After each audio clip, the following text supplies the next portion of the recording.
du 12 au 14 novembre. C'est la 13e et dernière manche de la saison 2010, direction le Pays de Galles, un terrain toujours très difficile, très typique pour un mois de novembre en Grande-Bretagne.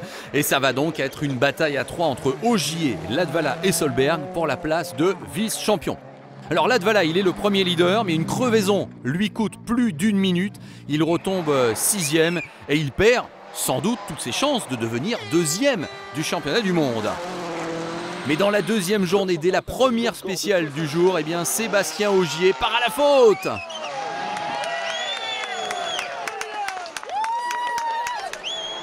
Pendant ce temps-là, la bataille pour la victoire, elle oppose Sébastien Loeb à Peter Solberg.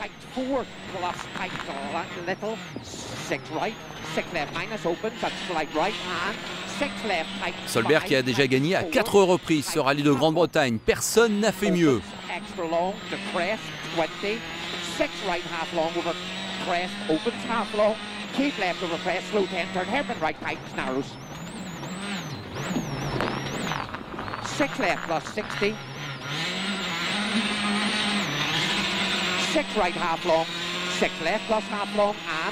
Six right plus half long opens 40, 2 right tightens, 1 plus half long tightens.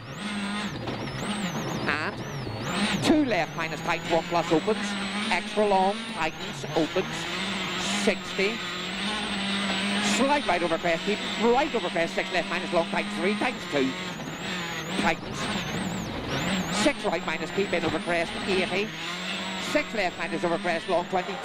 Alors à ce moment-là, les données du problème, elles sont assez simples. Ogier n'est plus là, donc sa place de vice-champion est menacée. A priori, ça sera bon pour Solberg, qui est 2e derrière Loeb. Oui, mais voilà, Jari-Matti Latvala, lui, suite à sa crevaison du premier jour, il remonte quand même dans la hiérarchie et on se doute que Mikko Hirvonen le laissera sans doute passer. Donc, Latvala, s'il termine 3e de ce rallye, sera à son tour l'officiel vice-champion de la saison 2010. On surveille les derniers kilomètres de ce rallye de Grande-Bretagne. Solberg, il donne tout, mais il n'y arrivera pas. Il échoue finalement pour la victoire face à Sébastien Loeb qui n'a rien lâché du tout. Et Sébastien Loeb remporte sa 3e victoire en Grande-Bretagne, sa 8e victoire de la saison. C'est aussi une 3e victoire consécutive depuis le Rallye de France et c'est la 62e victoire de sa carrière, série en cours. Ça a été dur, belle bataille avec Peter Solberg. Oui, Peter a été très rapide tout au long du rallye, il n'a pas fait d'erreur, ça a été une bataille féroce. Et ce vieux pilote est encore rapide.